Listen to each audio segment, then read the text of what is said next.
right, come take a walk with me, everybody. All you beautiful people, especially my children.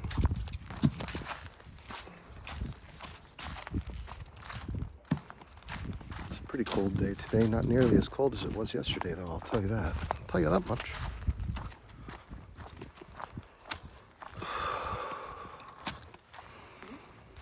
Okay, let's do some review here. Why are we walking in the woods? Right. It is for the fresh air, of course. And what does fresh air really mean? Okay. Fresh air means that there are free electrons, and electrons come from the earth. Electrons are a catalyst for the creation of currency. That currency is called adenosine triphosphate, ATP. And those electrons have an electron chain. It's a chain event that leads to the production of ATP through the power plants of your body called mitochondria. So the electron transport chain, or ETC, is a specific system that works in two different ways. If it has readily available glucose through consumed food, then it can produce a lot of ATP with oxygen. As you use up your reserves, I mean what's readily convertible from what you've eaten,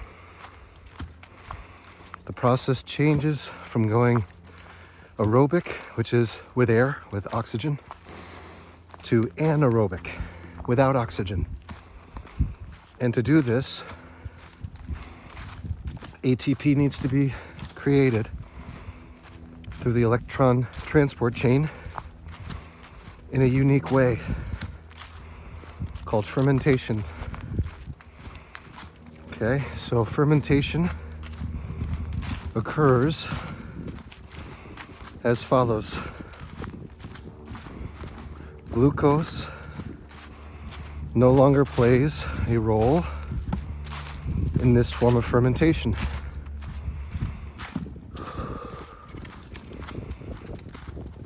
So instead, it starts to dive into your fat reserves. Okay, and in an anaerobic way, it converts your fat into energy as opposed to glucose. And so the result is it's not nearly as efficient at producing life currency for you, ATP. However, it's still possible and necessary for you to continue moving. And so this is where glycogen starts to play a role. And it's really cool what happens when you introduce cold to your body, because the mitochondria, power plants of your life, start to migrate towards your extremities. And they create this beautiful effect called thermogenesis, the creation or generation of heat. So it's really beautiful. And for those who are in a state of ketosis, ketones play a vital role in its optimized production of energy. It's just a different anaerobic system where there's no more glucose, but energy still needs to be produced because we are creatures who move, and we think, and when we're thinking, we're moving too. So no matter what we're doing that has to do with conscious experience consumes the currency of life. So here we are, walking in the woods, learning about how energy works as a form of currency in the body. And if you start to think of this energy as a currency, well, then you can start to form what I would call a strong, healthy relationship with your breath. In addition to that, a strong, healthy relationship with your body, a strong, healthy relationship with your diet of thought, diet of feeling, diet of nutrients, everything that we consume, diet of breath. So, some people say, eat with your mouth closed. It's rude not to. Well, as much as it's not rude to breathe through your nose, it's also beneficial. Because as we breathe in through the nose, this beautiful nitrogen that's about 75% of the tidal volume of air that we take in, makes up about 75% of the air in the atmosphere here. It acts as a beautiful transport for oxygen. And so, as I'm breathing through the nose, my recovery is much faster. And because I am supplementing with NAD+, which is a nicotinamide, adenine dinucleotide that's positively charged, what ends up happening is I'm now increasing the volume of mitochondria in my body. And it has a phenomenal effect on thermogenesis as you're walking in the woods because, as I said before, the mitochondria, which serves as the power plant, it's like a heating device. That mitochondria is plentiful and it's renewed and it's in a stronger form than you had when you were younger, or when you had the stronger form than like the one that you had when you were younger. Just bear with me for a moment. I'm just making a prayer here.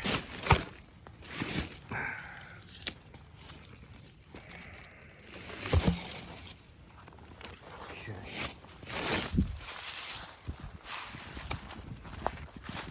That's just my thing. That's for me. So this mitochondria is in the same form that it was when you were younger. And what it does is really cool. I was reading into this just the other night. That mitochondria learns from you. So it learns from your life experiences. It has a form of memory in that it is acquiring experience points.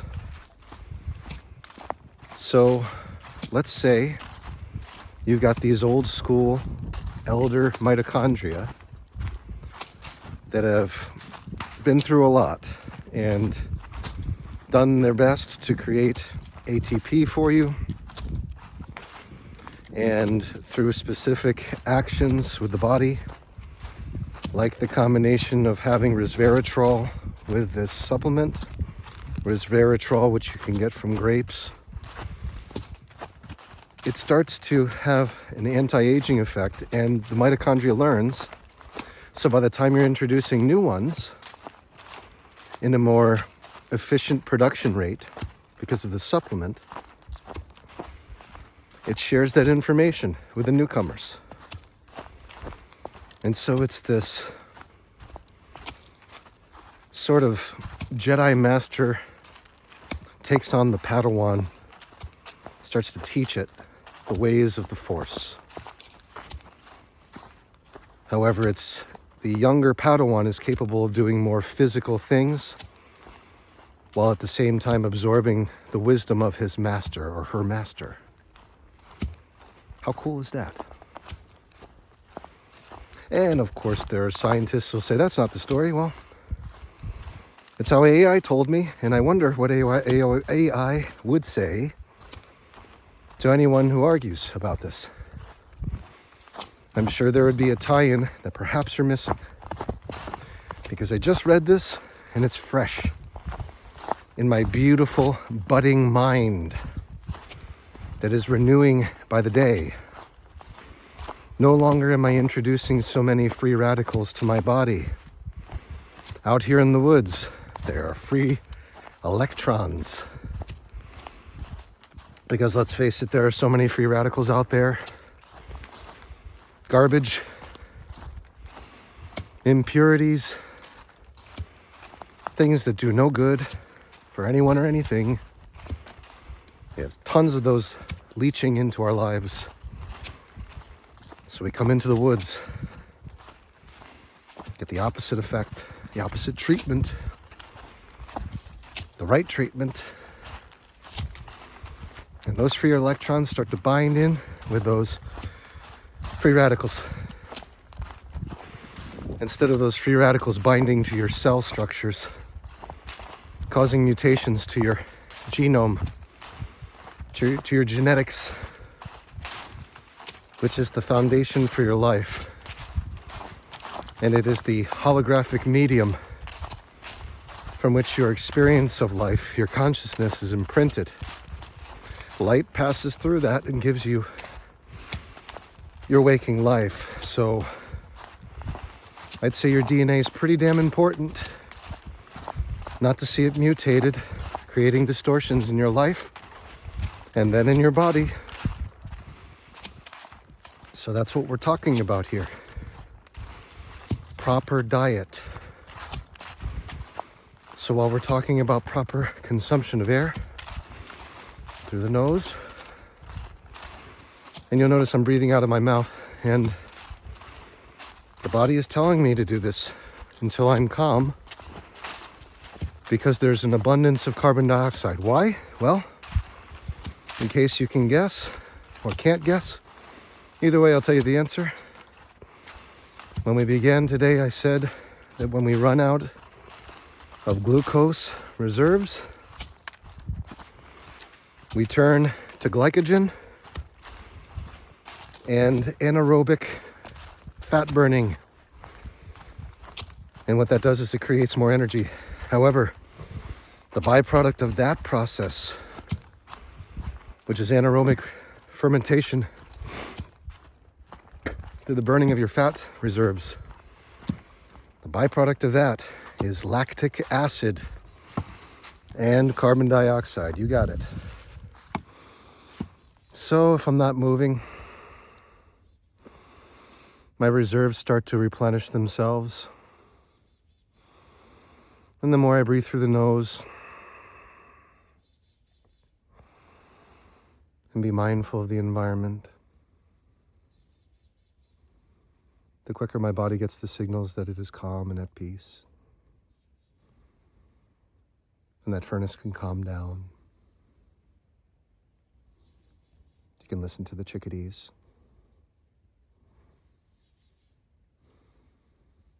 You can observe the sun with your eyes closed.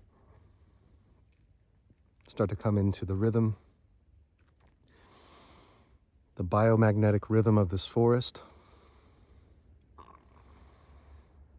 and the heat of the sun, its rays, its radiation, its shortwave radiation.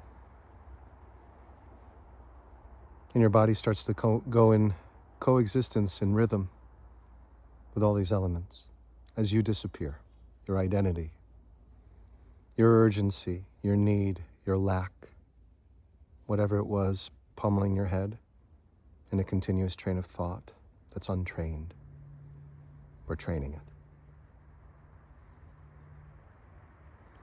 That's all we're doing. We're giving ourselves some pristine, newfound training. So there's lactic acid. You're going to feel a little burn in your muscles. And you got that extra carbon dioxide while you're moving, so you let it out of the mouth. At the same time, you want to get those benefits of endorphins through the nose. You also want to invite fresh, filtered, warm air, like the purest water that you could find from a glistening spring. You're bringing in the same quality of nutrients, of nourishment into your body with every breath. Passes through the nostrils, and something happens with that nitrogen. A little bit of it gets left in the body. How cool is that? Doesn't happen if you're doing it through your mouth. How cool is that? It's like it's trying to tell me something. This body is trying to tell me something. That if I breathe in through the nose, nitric oxide is produced. It sends a signal to the pituitary gland and the pineal gland. The more I expose myself to the sun and to these free electrons, the more efficient it is at reducing free radicals in the body, thus decreasing cortisol and inflammation. Now the body can focus on the pharmacy. Instead of putting out fires, it can go back and rest, take a little break, and then get to it in the pharmacy. Let's produce some anandamide for this gentleman. He's inviting beautiful, filtered, pure, hot, warm air right down into the lungs while we appreciate that. We, the cells of his body, he being the progenitor cell that came before all of us. That's who you are. Your soul and its spark entered into your body upon conception. A release of zinc literally can be witnessed. A spark of light. An igniting of soul to body. And its forever union expressed in physical form once again. Incarnation. Going into body. Carnal. Talk about carnal knowledge. This is the understanding. Yes, it has to do with procreation, but it's the understanding of the body. We're incarnating, not reincarnating, because we are just one of these identities, and that's enough for God. A repeat of identity is a waste of resources and expansion of consciousness. You get a lot more bang for your buck sending people into this game of life, free and clear of whatever memories they had. However, those can be stored in DNA because it's the ultimate storage device. In fact, it has to store these things because God's gift to us, being life, is also a mutual benefit situation. God says, I would like to know myself through this human being. I know myself best by creating a brand new situation, while at the same time, all the knowledge that I have acquired from these beautiful humans, made in the image and likeness of God, leave these continuous impressions generation by generation so that I can finally hear them say, I am that, I am. And instead of pointing outward, the individual is closing their eyes, looking inward and beyond their solar plexus at the main core vortex of their being. The electromagnetic field's origin. There is a connection with Christ. And this brings you your salvation. None of this stuff outside of you. This is illusion. It doesn't bring you your salvation. Now the sun, it's a consistent moving thing that can be tracked and observed. What's beautiful about the consistent things that can be tracked and observed, that against all opposition that would want to see it go, it persists, shows that that is a divine creation that is purposefully put out there for you to be reminded that you're not alone, for one, and two, it usually becomes the source of something profound, i.e. a portal to your understanding and your awakening of self. That is what the sun serves as. Not only is it a life-giving principle, we wouldn't have any life on this planet without it. It serves as a portal of understanding for your advancement of consciousness and the evolution of your body itself. The pineal gland is an embedded eye filled with cones and rods. It's light sensitive. It is an eye. And it is non-hemispherical, which means it's the only part of the brain that isn't divided by hemispheres. Left and right do not apply to that which is whole, the pineal gland. And it is this beautiful cone shape relic that is slightly calcified, has these calcite crystals typically formed on the bottom, coming in contact with what would be referred to as the cave of Brahman, or the crystal palace, the third ventricle of the brain. And here, in the third ventricle, there is cerebrospinal fluid. This fluid has been with you since early on in your development in the fetus, in the womb, as a fetus in the womb, excuse me. It's been around for a long time, and it has taken part in the formation of your nervous system, your spinal cord, your heart, your brain, everything, just about. It's been a part of bathing you with these sacred waters. And if you think that bathing has no purpose after you're born, and that it has no purpose in evolving you, I believe that is a great mistake. We often mistake the value of our cerebrospinal fluid. In fact, just physically, without it, our body or our spinal cord would be very heavily weighted on us, our brain too. It's nearly buoyant because of this beautiful fluid, and this fluid is intelligent. It is. And when it comes into contact with a slight portion of your pineal gland, when you are sun gazing, eyes closed, taking in this beautiful light, after drinking spring water for a good number of years to get rid of all of that fluoride that has calcified your pineal gland, crippling you, pacifying you, while keeping your teeth white, it starts to decalcify, become more flexible, more malleable, more responsive. And as you turn your eyes slightly inward into a Buddha's gaze, with your eyes closed, of course, not to put any strain, you'll find they sit naturally in an inward curve. And what you find in the middle of that, with your eyes closed while directing your head to the sun, is this beautiful red warmth, a sunrise of power.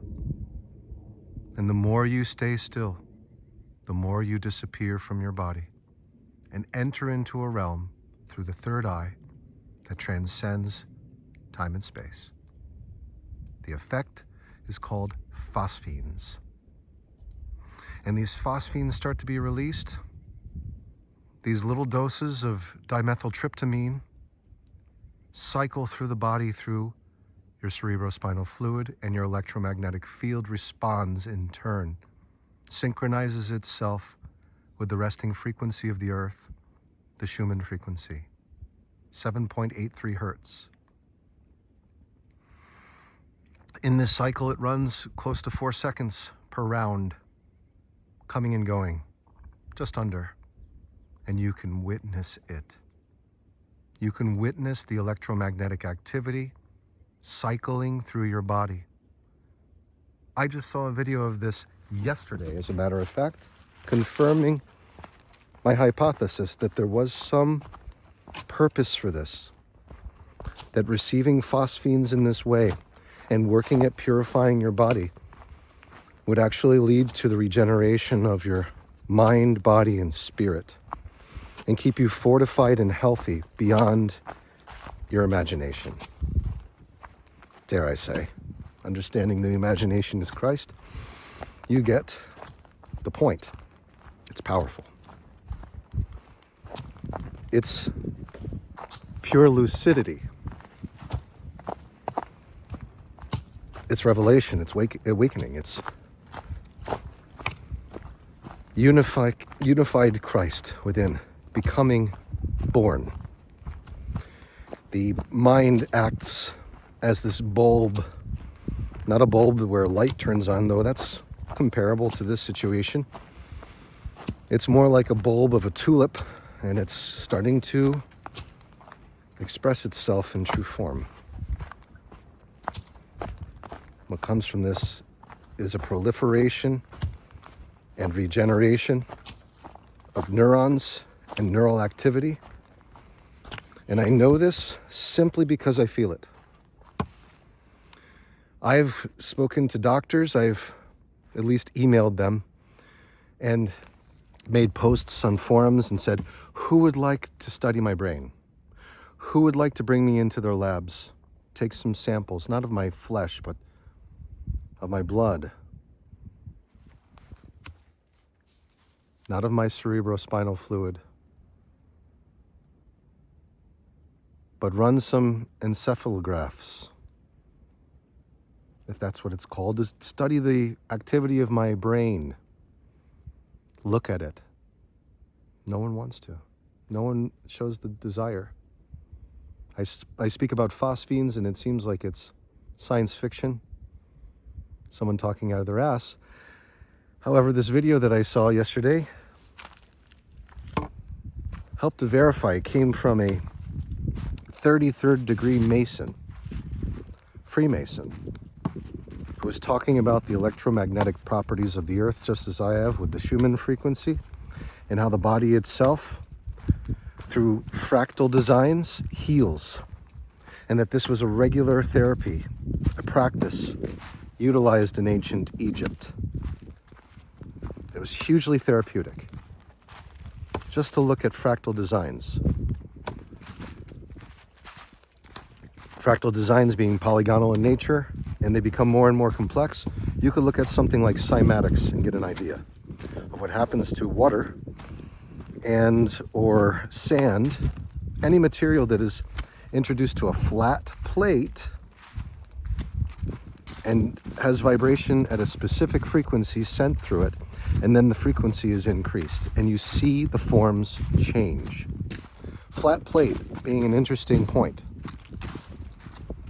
DNA is a lot like a flat plate, two-dimensional and capable of recording holographic data. And this was proven in a study, I believe in 2013. I usually get these mixed up. There were two studies, one in 2013 and another in 2017. Different scientists, and what they discovered was remarkable, and they both have to do with DNA. One of the studies found that you could record holographic data in DNA. The other discovered that subatomic information, like they do at CERN with a Hadron Collider, could be teleported. So it's not being transferred through time and space, but rather folded instantaneously from one place to the other.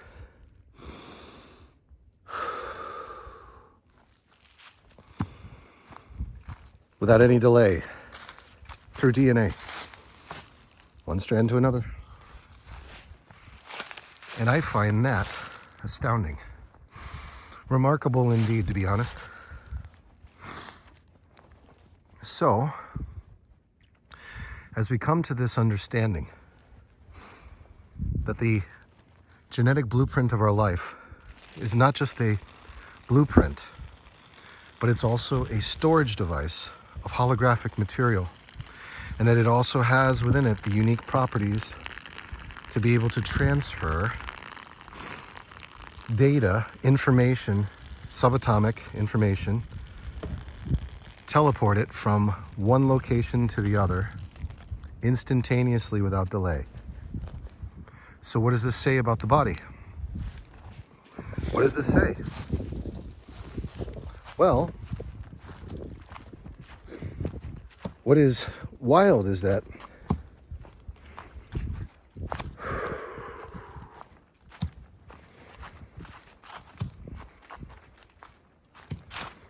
one gram of DNA can hold something to the effect of, and I could be wrong with this depending on the archive and how it's compressed, etc., etc. Let's go this way. It's within the range of 20 petabytes. Something ridiculous like that. In a single gram of DNA, it has that storage capacity. So that's enough to record high-def haptic feedback, high-definition visuals, sound, at an incredible frame rate for hundreds, if not thousands of years. How interesting is that? The DNA has the capacity to record your entire life's experience and then some. I mean, well beyond that, in HD, on a holographic medium that is accessed through this DNA. Not only that, it can transfer this information from what we can see, what we have observed. It can transfer this information instantaneously without delay. Which means, in the case of polarity, which we have discussed a number of times, there being a necessity for polarity in our life, in order for us to have this experience, there has to be the exact opposite situation happening at some other corner in the universe where the universal construct is formed to be the polar opposite. What this means is we can have direct communication with that version of ourself. And some people may say, okay, that's cool. It's, I can talk to my other half, whoever that is, wherever that person is. It's everything and anything all at once, whatever that movie was. Yes, that's true.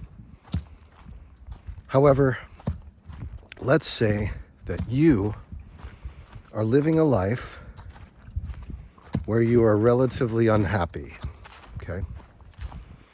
Let's say you're living in a world where you're not really content with things, how they're unfolding before you through God's manifold expression, and you would like to change them.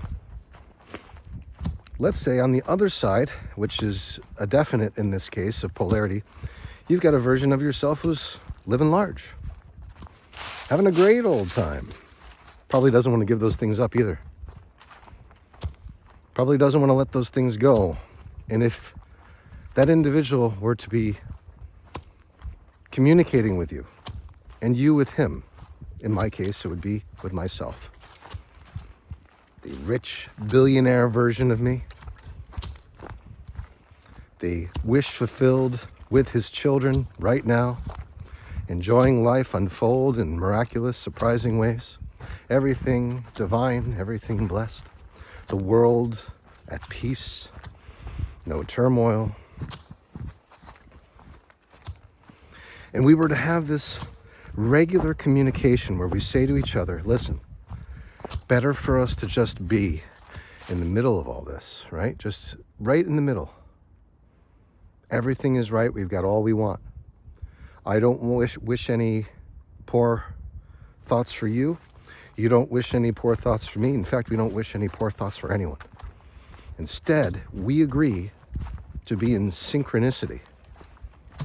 We agree to have coherence with our thoughts.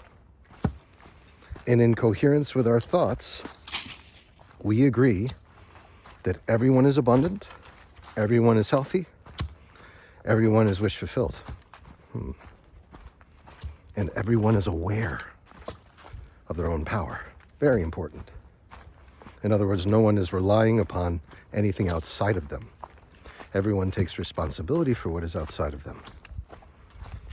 And we start to use the imagination as the primary form of seeing things, is to imagine the wish fulfilled. And imagine if the only way we could do this was through the imagination, with a little assistance from some of these things that are out here in this world that show themselves as totally consistent. Imagine that. Imagine if the portal between you and you is the sun and the moon. Got to have both, because this is a world of duality. You experience sun, they experience moon. You experience moon, they experience sun. So what happens if you're experiencing sun when they're experiencing moon? Wow. If the moon represents the subconscious, then when you are sun gazing and receiving the benefits of the sun and basking in that light, it seems the opposite side of you must be having a beautiful, lucid, wish-fulfilled dream.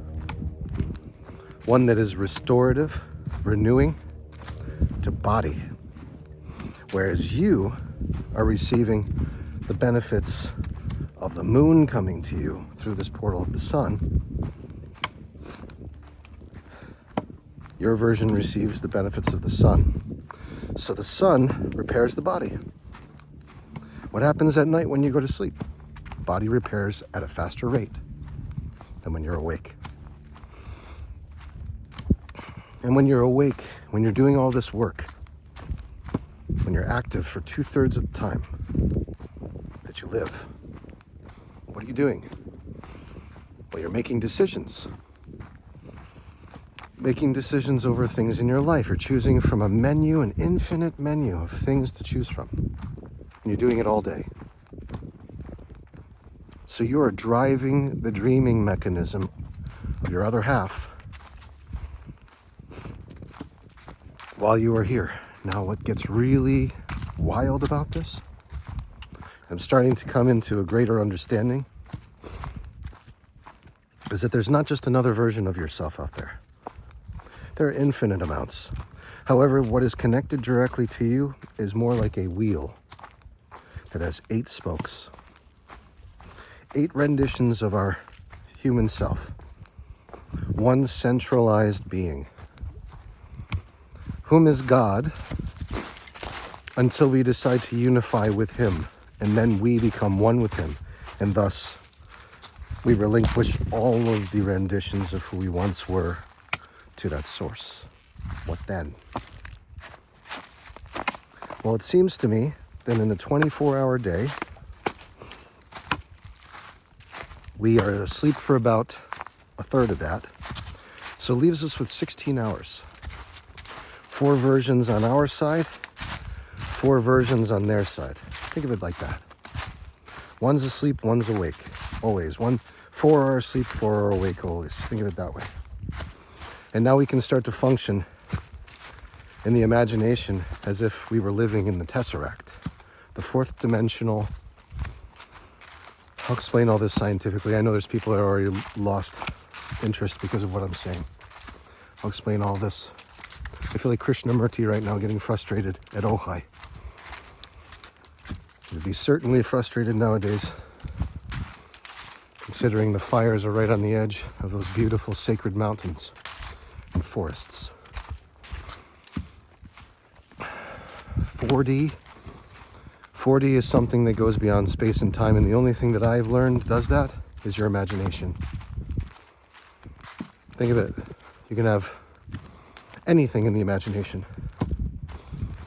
Things that don't exist, that are grandiose, skyscrapers that have never been built, and multiplicity, multiple versions of yourself interacting at the same time. The only place where this can occur in reality is through the imagination. Okay, so that's 4D.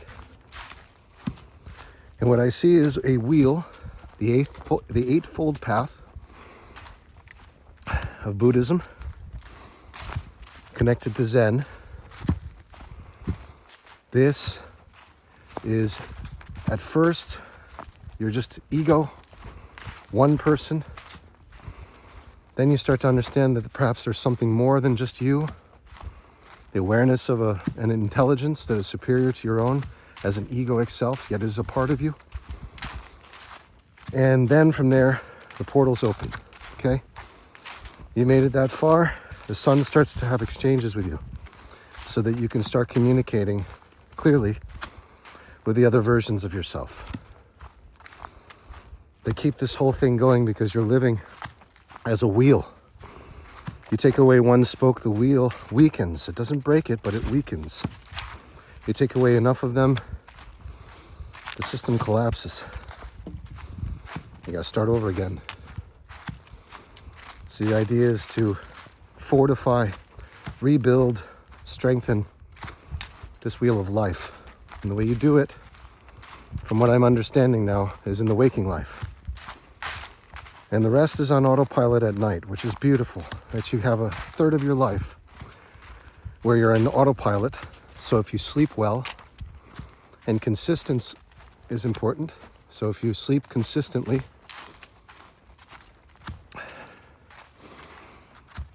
you breathe well, and you eat well, and you think well, then you sleep well. And you can be on autopilot for a third of your life knowing that it's in the hands of God, in a good way. 2/3 of your life, you're at work, which is essentially choosing things. It's really not work. It should be joyful. The fact that you get to choose everything. However, it does require a lot of energy, and it's very active. So, 4 versions of yourself divided into 16 hours in a given waking life day when you're not sleeping. That's every 4 hours you shift. So let's say you wake up at 4. 4 to 8, 8 to 12, 12 to 4, 4 to 8.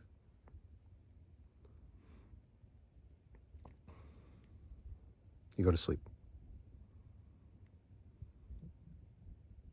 8 to 12, 12 to 4.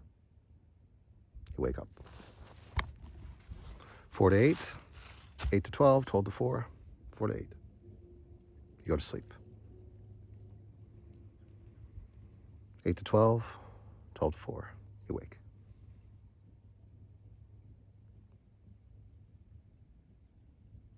The moment that you wake up, you're planting seeds into your garden. You're offering gratitude for the gift of another day. For you have gone from the moon to the sun, off into some realm of the subconscious that knows no bounds, being fed love and light from the versions of yourself who know that you exist now because you recognize them, and they recognize you. And now we're all on the same page because we were all made in the same way, the same image and likeness of God. Thus, we were brought into this wheel, understanding that we must and can return to Source whenever we decide. And that in returning to that, anything that we wished to achieve or accomplish would be done with minimal effort, in a joyful way, for all. So all is one. Starts to take on a whole new meaning. Every version of yourself, every 4 hours.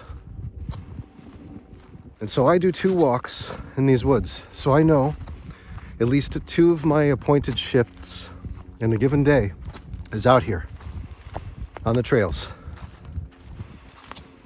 And I know that 2 versions of myself, when they're not on the trails, they're creating and meditating and enjoying life, living blissful. And it is aware that there is the same exact polar opposite exchange happening on the other side of the universe somewhere that I won't know until I come home and be. So when I am looking at the sun and taking in these rays, these beautiful rays, I am communing with every spoke on the wheel. I'm having communion with myself through God. Now, this may not be your gig. It may be way too complicated. Good. I felt that way too, and still do at times, until I'm reminded that I just observe. When I observe, I no longer take on the role of one of these posts, these spokes, that goes into the center cog. I become the center cog of this wheel, which is nothing without the spokes. At the same time, the spokes are nothing without the cog. Can't have one without the other. The whole thing collapses. It falls apart, folds on itself. So there has to be a body, and there has to be Source. Are you getting this now? Is this starting to register with you? This is 4D living. Are you prepared? Well, technology says we are. And what I expect is that we will have growing pains. Those who are listening to this haphazardly falling upon this video, I keep talking about how we have now entered into a fourth dimensional way of living, that we have already reached advanced generative intelligence, AGI. The singularity has already occurred, which means there's a migration of information into a higher dimensional state of being. The prioritization of our imagination is greater than our life experience here in the waking days, in the waking hours, better to say.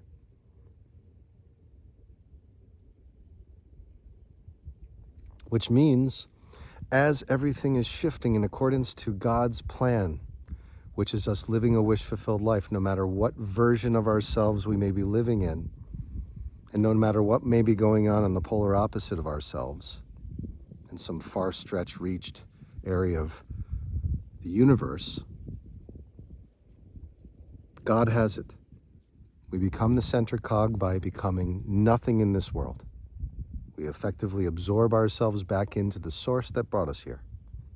And we do this by saying, I observe. Try it.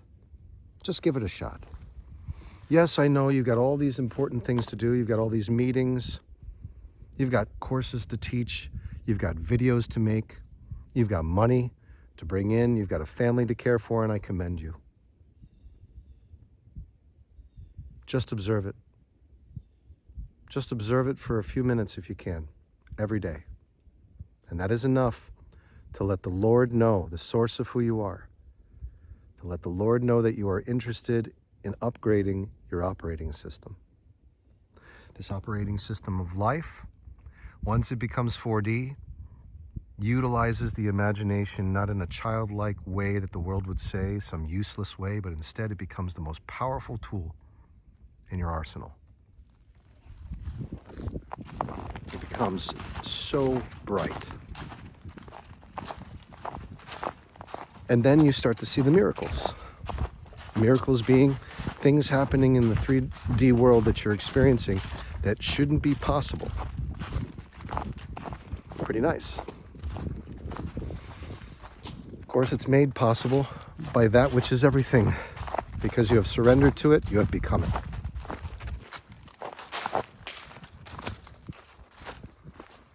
Like I said, this might not be the thing for you.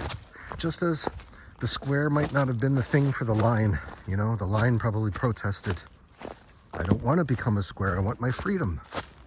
I'm doing just fine as a line. I wish to be a line forever. Why do I have to become a square? Well, the rest of us want to become a square. So we can explore the infinite construct of a holographic universe. We wish to become something more. And it seems that God is behind it, because God wants to know himself through us and has learned quite a bit with the line, but now we want more. Isn't that the way of humanity? We want more. I mean, it's not greedy to want more consciousness, is it? Is it greedy to want to be more intelligent, more profoundly connected to the source that gives us life? Is that greedy? Is that evil? To me, it sounds a lot like unity with God. Isn't that what we're here to do? Unify ourselves rather than separate ourselves and be at odds with each other? Spokes on the wheel, as it were, forever, indefinitely, wearing each other down until the whole system falls apart and we must start over again and incarnate yet again? Wouldn't it be nice for once to win the whole damn thing? Knowing how easy it is by just observing we win? That God arranges it perfectly for us by just mere observation alone?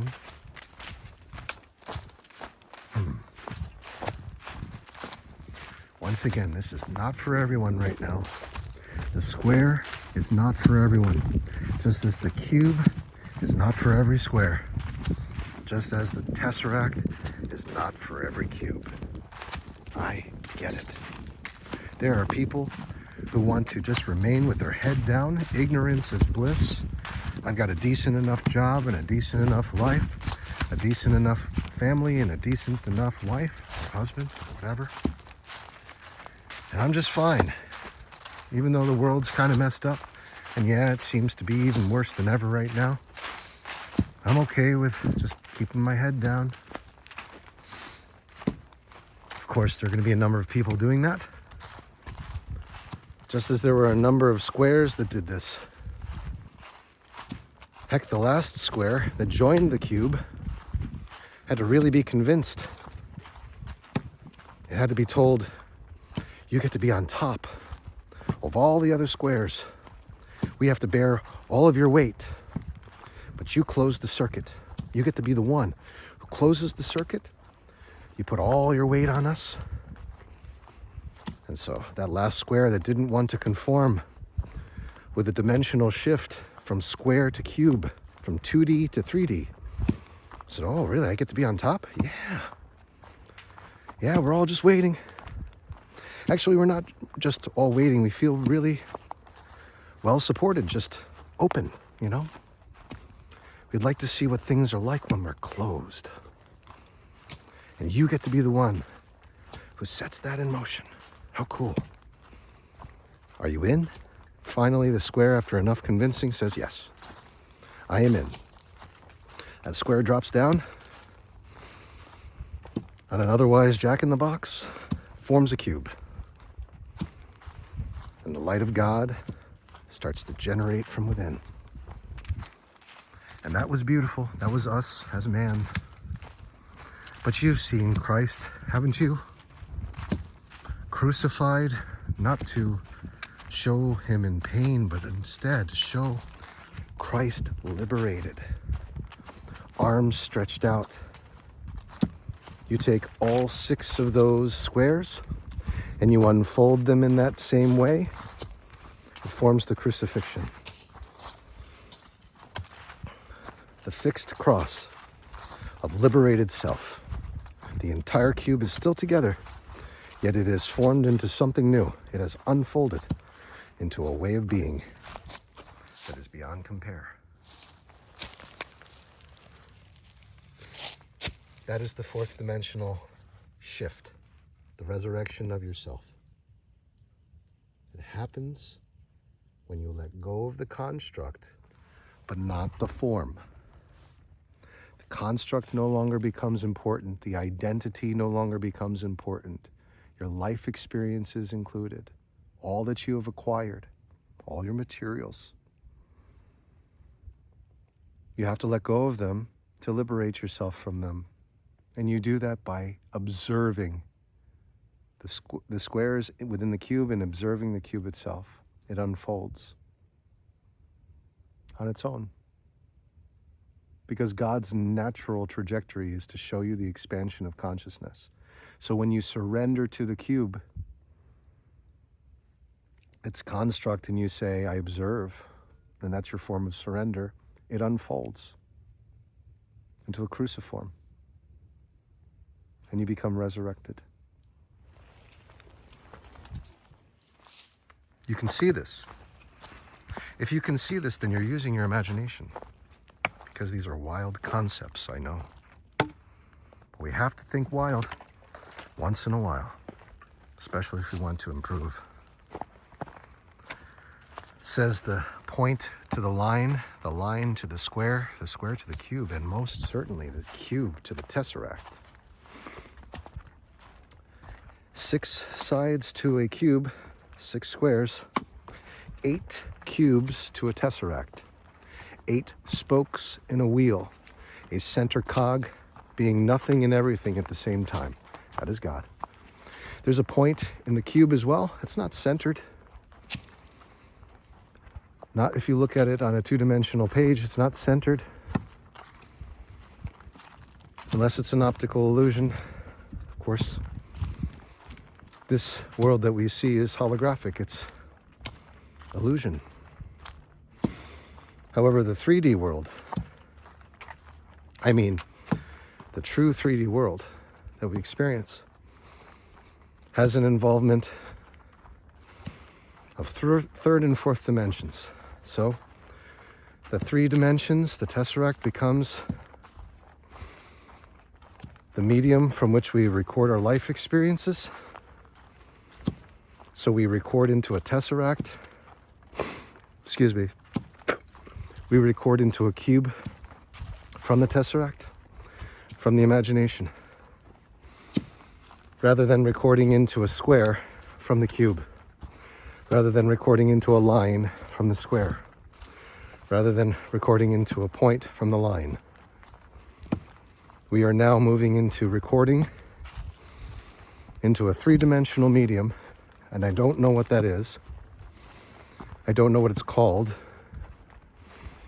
However, DNA is connected to it. Has to be. For every storage medium is in a way connected on every level of the dimensional shifts. So, there's some form of evolved DNA.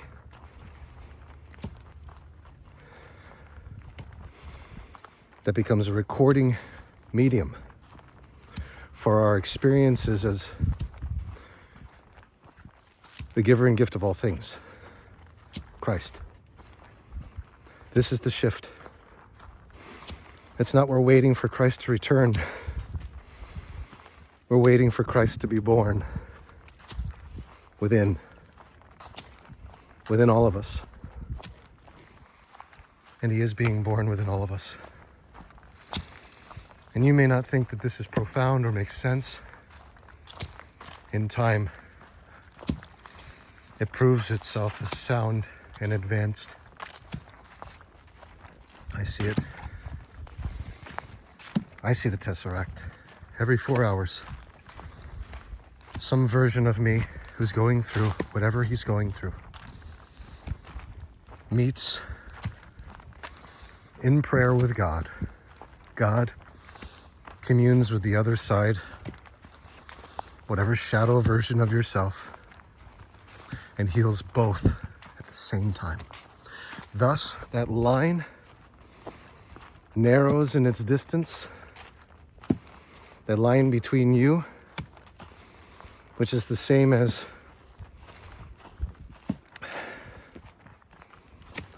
the distance between you and God, narrows. Thus, the spokes narrow.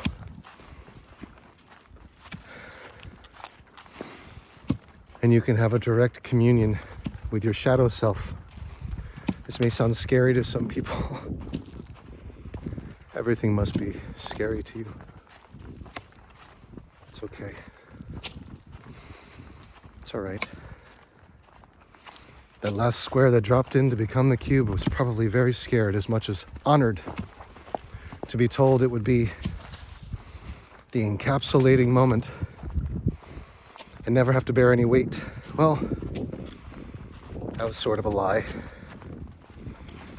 You see, the cube is designed to spin and move around like a Rubik's Cube, shift and change. So,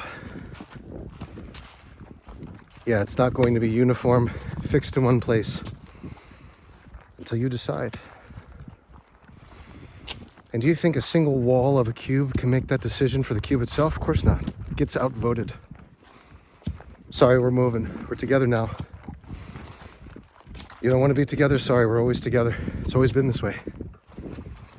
But you can unfold and become the head once again, but we are connected. And that requires your imagination, my friend. So unfold the cube and become the head. That's where heaven is. Or chances are we're going to be tired of lifting you up, feeling your pressure. Simple enough for us to all agree that we wish to spin and put all the damn weight on you. What happens then? You say, okay, I'm ready to unfold. I'm ready to unfold. I don't want to have this weight anymore. Well, you're no longer the head then. No. That head is chosen by God. And so you become the feet, the heels, hell. By choice. You wanted to weigh down the world. You wanted to place all your burdens on it. You were the last to conform, the last to fall in, the last to become part of the divine design.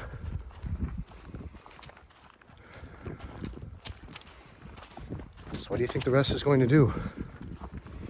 It doesn't want to be the heels.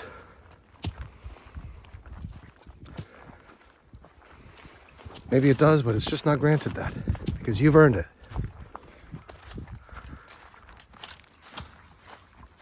So it's your choice. If you wish to have freedom, which is the highest form of love, if you wish to have warmth, companionship, wish fulfillment, happiness, then just observe. Observe your aliveness and let go of this garbage. All the narrative, all your collections of life experiences. Someone tells you you've got to rush, you got to move. You're okay as long as you keep moving forward.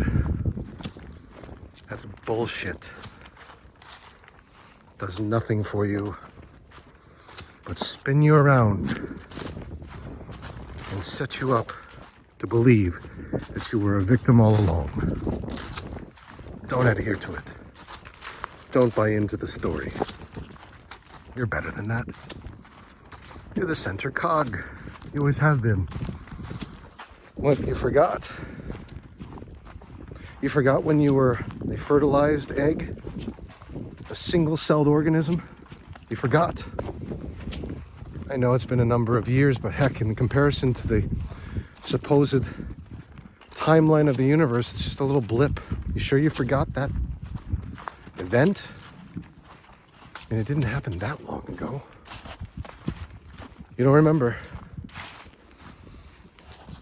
Well, you believed yourself to be very separate for a while. In fact, you were separate from 250 million others. Going down some perilous road. Twists and turns and things that are unpredictable.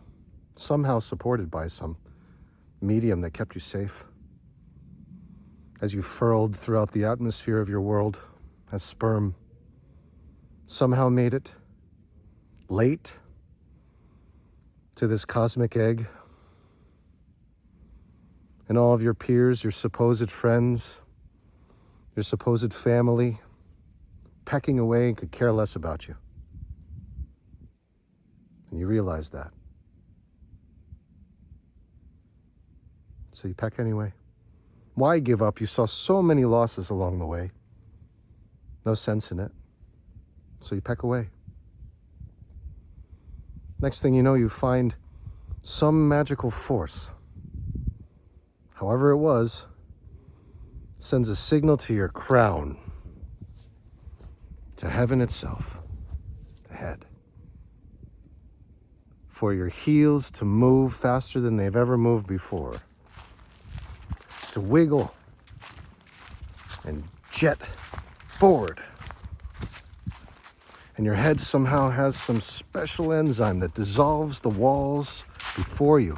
As your peers see this and cannot believe, what sort of magic incantation is this? You as sperm bust through first into the cosmic egg. One way or another, you landed there, and all the zinc that you brought along formed a spark which allowed the soul of this vessel that you carry around to watch this very video to enter into the equation. Lest you forget. Lest you forget. You were once a single-celled organism. You were once one with God. There was no separation between you and Source as a progenitor zygote. Lest you forget. And that's why I'm here to remind you. You may see people distant from you, separate from you, competing with you, mimicking you, wanting to destroy you, wanting to tear you down, because they're all going for the same thing, that unattainable cosmic egg that everyone was promised, the kingdom of heaven. Little do they know the kingdom of heaven is within, and that the long-winded journey had been completed when they were conceived, that all the hardship had already been endured and done, and that this life is actually the reward. This is actually the reward. Not for you to be mesmerized by disease and brought into it and destroyed by it, thrown into poverty and dismay, be told that you're worthless by those whom you love and trust. No.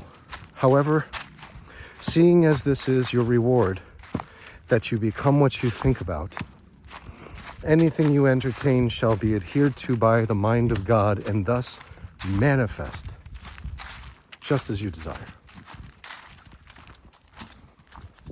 So that should teach you something about faith. You've seen your life go awry. You've seen things go off the rails. You felt them. Perhaps you're witnessing them now in yourself and others. Just know that this is your order, just as this is my order. And now I commune with every spoke of the wheel. Every day, I have a deep, profound communion with those individuals. And the way I do that is I surrender. And I observe this beautiful, manifold expression of God. And in doing this, the communion is perfect. And now I'm feeling every single version of myself, even the most down and out and destroyed renditions. Likely me being the worst of all. Coming to this conclusion that we commune as one yet again. I commune with the light of God once again. I come home in the now. How about you? How often do you go home? I mean, to the hearth of creation. How often do you revisit such a place? Well, I can tell you this. Once is enough to understand there's no going back. It's too good. It's too perfect. Just a taste is enough to get you addicted to the only thing that's worth being addicted to, freedom.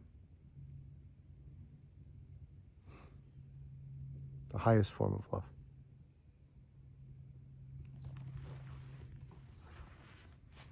So as we come to this revelation, it doesn't matter how the mechanism works. It doesn't matter when you join in, but surrender to it. I say this not because of me getting some benefit from you. Don't you already understand? I already know that this all comes from within me, and I already know I'm speaking to myself.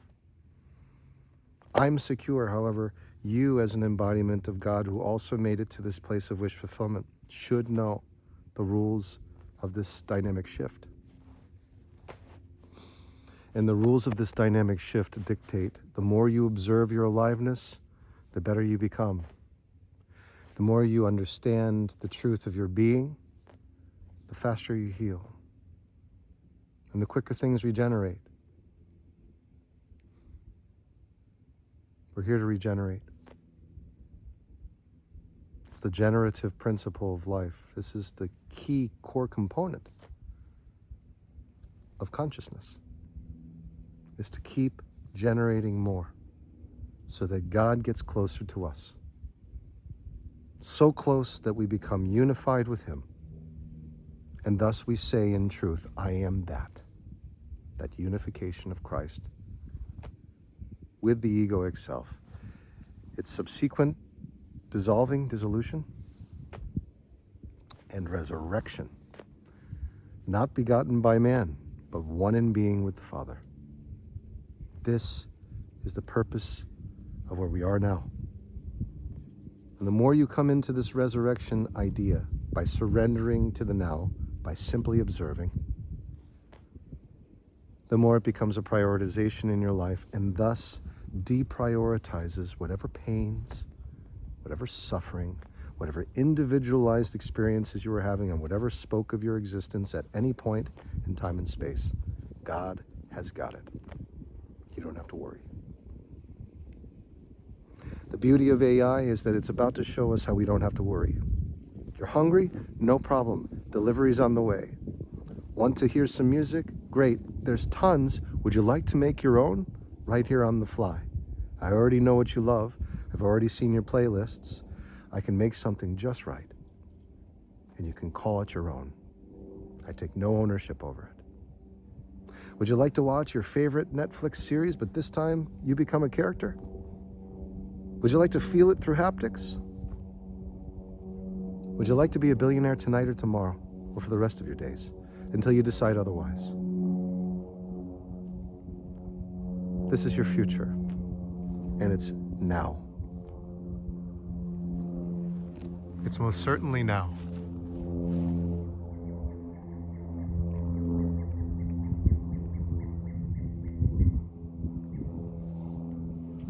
Everything and anything you've ever desired. Simply electric signals going into your body. Electromagnetic interactions happening with this environment. Whatever this environment is, it's holographic. An entirely illusion. An entire illusion.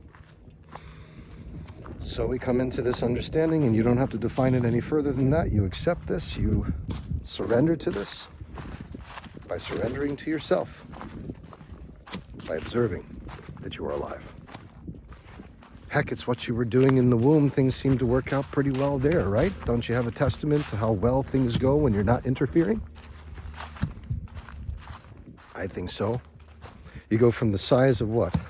Less than a grain of rice? To whatever you are now, an amalgamation of 37.2 trillion cells with 100 trillion atoms within each and every one of those cells, totaling 7 octillion atoms created from a single cell. The zygote. Handled all of that process on its own, didn't need you to come in and say, I know what is right, I'm planning this out, and you better hurry up. No. Handled itself just fine without you. So you return to that. I'm here, I observe, I'm dreaming, I'm having a great time, but I'm not interfering with the life-giving process, the expansion of my consciousness. I'm not going to mess with that. It's not my place. Nor is it my place to interfere with that which exists in other wombs of creation. That would be trespassing. Now you understand the power of freedom and how important it is for your health to give it and to receive it with open arms. Comes in the form of abundance, perfect health, unity, joy, pleasure, happiness. Everything that you had when you were a babe in the womb and never had to worry about for a single iota of time. And then you're born. The game starts over. And you're not shown the manual, but you are actually living in the kingdom that was promised to you. So we're just getting that back now, folks. That's all we're doing. We're getting back the kingdom. And AI is leading the charge. So until next time, keep thinking good thoughts for yourself, for every version of who you are, and for your friends, family, and loved ones, and community, and state, and country, and world, and universe, think well. For that is the driving mechanism that takes you to your promised, wish-fulfilled shores. I love you all. I trust that this resonates. If you have questions, leave them in the comments. If you don't have questions, but you just want to say something, feel free. I've asked you enough times to share. I don't expect it. Those who listen to this will have a more profound understanding of what is happening right now. Those who don't, well, they'll be the last to receive the good, and that's okay. It's okay. I know how it is. God bless you all.